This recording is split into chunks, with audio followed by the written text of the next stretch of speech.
Doon muna kayo. Lady Blue, come in. Oh, Alberto. Patusurin nyo. Proceeding kami sa hospital. O, copy. Susunod na ako dyan. Is the governor safe? Positive. Good. Good morning ho, sir. Morning. Iilan lang ho sila sa aming mga dinampot for questioning. At karamihan ho sa kanila ay may kinalaman sa paggawa ng entablado. Hinahanap pa nga ho namin ang kanilang kapatas.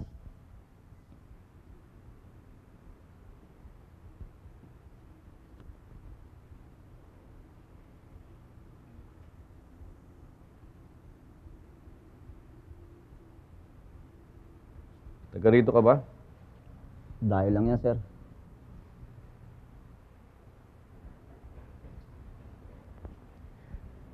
Alam nyo, hindi dapat mga manggagawa lang at mga ordinaryong taong pagtutunyo ng pansin.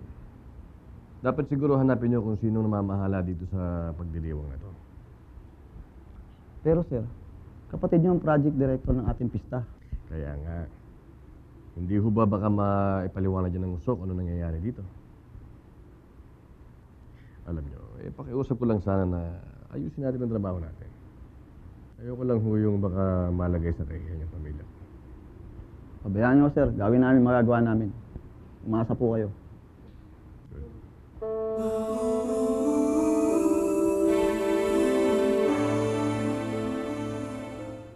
Anong nangyari? Bigla na lang nag-iba ang stage. Oh my God, Amanda, how could you let this happen? Ma, tita naman. Kasi ito mag-ginusto ni na ate, pero sa kami nangyari. Nasaktan ka ba, Iha? Hindi masyado. Ano nangyari kay Rosa Camila? Ayun na, wala siya ng malay na... Ayun na, wala ng malay tao. Tititin ko ng mga doktor.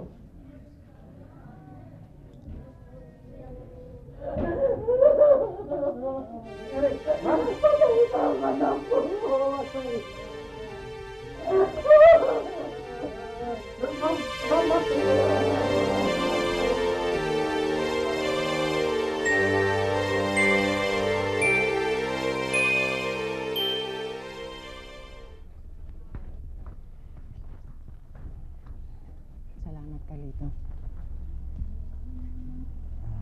Okay na po ba talaga siya? Oo, naniniguro lang ang mga doktor.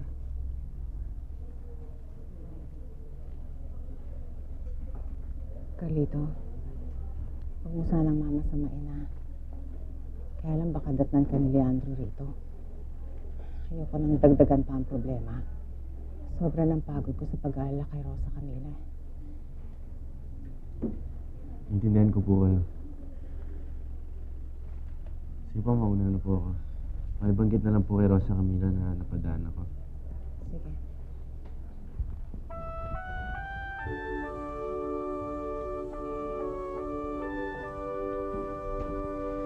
Sir, bawal dito, hindi pa siya. Alis na po ako dito.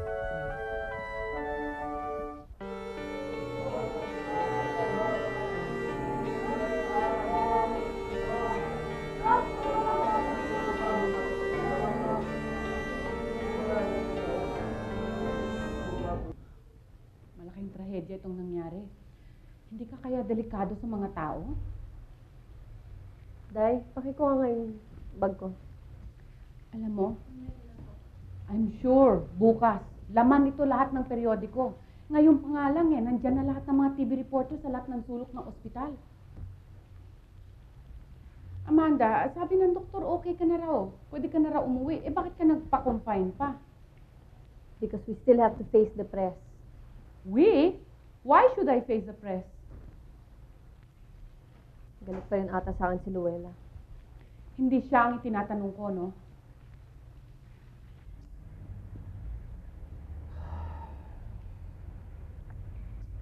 Asturias. Gov.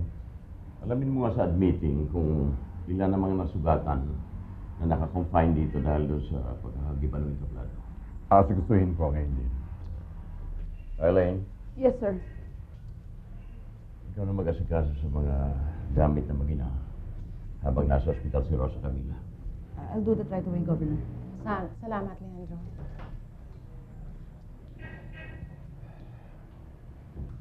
Alicia, hindi mo dapat pinabayaan na hawakan si Rosa Camila ng anak ni Balin.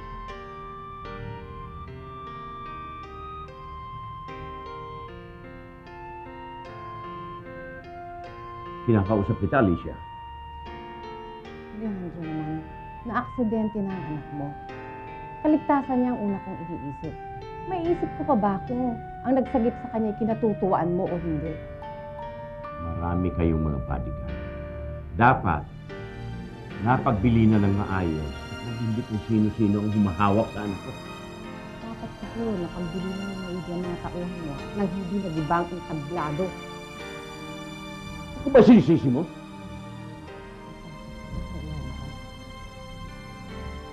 Marami ng pinagdaanan na tiniis si Rosa dahil sa pagdukot sa kanya ni Ernestina. Pero kailangan masaktan pa ba si Rosa Camila dahil sa isang aksidente na maaari namang maiwasan? Tama na yung mapalusot ko. Nagpabaya ka, period! My daughter for this tragedy. At kung meron dyan nag-iisip ng masama na because of her carelessness nangyari ito, wala silang puso, wala silang konsiderasyon. This was a natural tragedy. Parang yung pagoda tragedy sa Bukawi. Parang yung... Gentlemen of the press, Okay. I'd like to request that you supply the Office of the Governor a copy of all the interviews. Tay? Tay, kamusta ho kayo? Mabuti naman ho ako. Tay, saan ka? Ho? Ba't di ko pwede malaman? Opo. Tay, kailan ho tayo magkikita? Bakit hindi niyo alam? Opo. Tay, sundan niyo na ako, please. Sige po. Ingat po kayo, Tay. Love you, Tay. Excuse me lang. Sumama naman ako kumain sa labas. Saraduhan na ako ng kantin. Tumawag si Tay. Oh, good. Ano sabi? Sige na.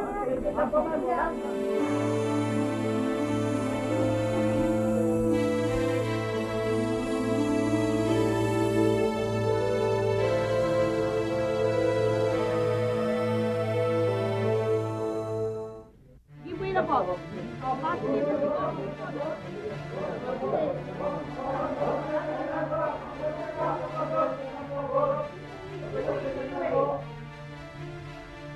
Dad, Amanda, kayong dalawa ni Alberto ang pinamahala ko sa fiesta.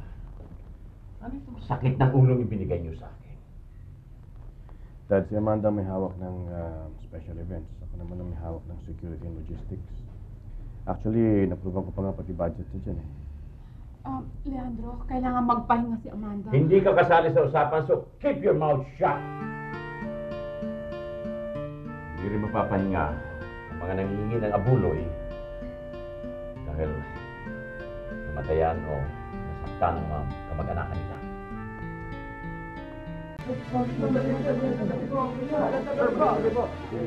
ano po ba ang dito nangyari? Nakakalungkot.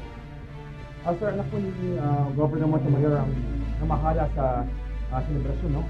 Ano pong comment nyo, masasabi nyo tungkol sa efficiency niya in handling the project? Hindi ito ang tamang panahon para magturuan kung sino dapat sisiyan. Pagkakaisa, kailangan ng sanjulisyo para malampasan ang krisis na ito. That's all I can say. Thank you. Thank you, sir. Thank you, sir. Magandang gabi po, sir. Oh, ano ginagawa mo rito? Inaantay ko po kayo. You should have been here for your father. Pumunta mo ba si Rosa Camila? Sabay na tayo. Sumama ka sa amin. Sumama sa amin. I'm so sorry, Daddy. I'll just submit my report as soon as I feel better. Amanda, I think you should give that to me so I can present it to Daddy. Hindi ko na kailangan gawin yan ngayon. Nagawa ko na yan noon. Baka naman sa susunod, opisina ni Dad yung mag-iba. Tama na yan. Dad, we are ready to do the rounds. Okay. Dad. Huwag ka na sumama. Hindi matutuwa ang mga taga San Dionisio na makita ang pagmumukha mo ngayon, Amanda. So stay here.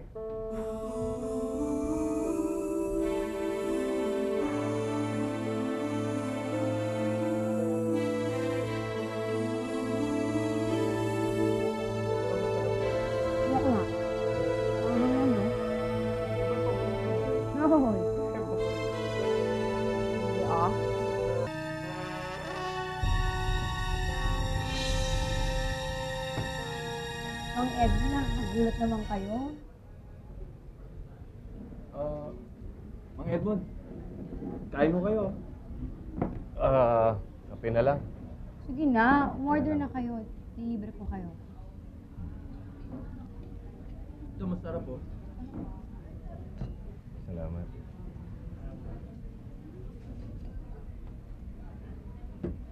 Mang Edmond, saan mo kayo galing? Sa ospital. Nakiusyoso dun sa mga na-aksidente. Talaga? Doon din kami galing eh.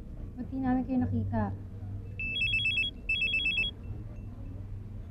Elaine. Oh. Kasabi kumakain lang ako. Oo, babalik ako. Sige. Pinapabalik na ako sa ospital. Pwede manghiram ng ballpen. Pwede kong kunin yung mga numbers ninyo. Para saan? Oo naman, Dindo. Hindi na naman ibang tao si Mang Heavy. Ito, yung kay Dindo, 0917 535 9264. Petting sa akin. Ganda naman ang phone mo. Teka, tatanong ko lang kung may disturb ka. Please?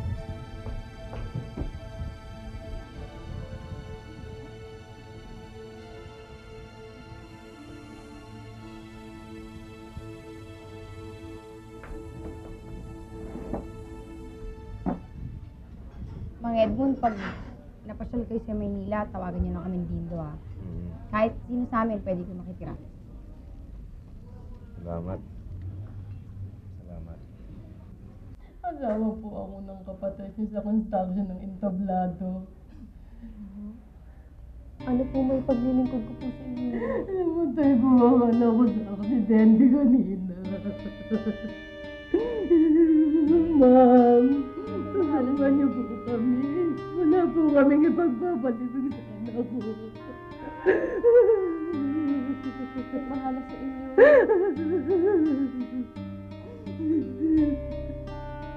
Kamusta naman po siya?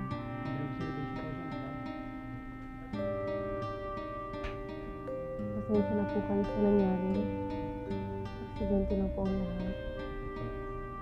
Pagaling po kayo.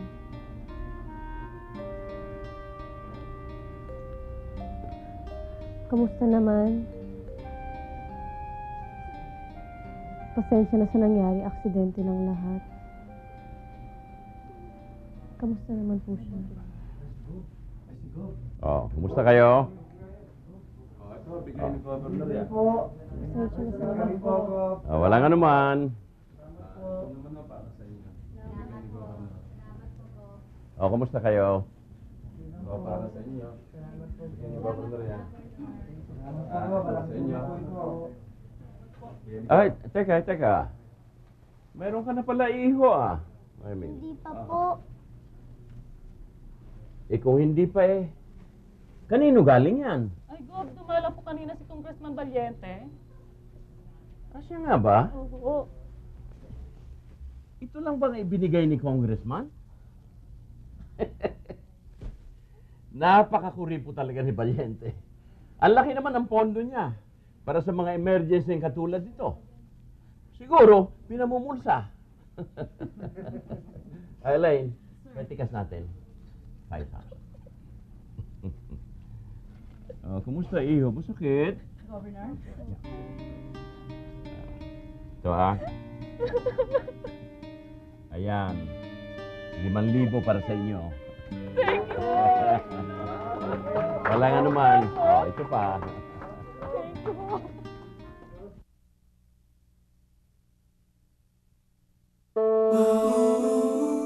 May kumakatok po. Dito. Carlito? I'm sorry. Okay lang. Kanina ka ba ba nandito? Siya nagatid sa'yo, Rosa Camila. Kanina pa nag-aantay yan sa labas na magising ka. Carlito, baka madatnan ka ni Leandro rito, ha?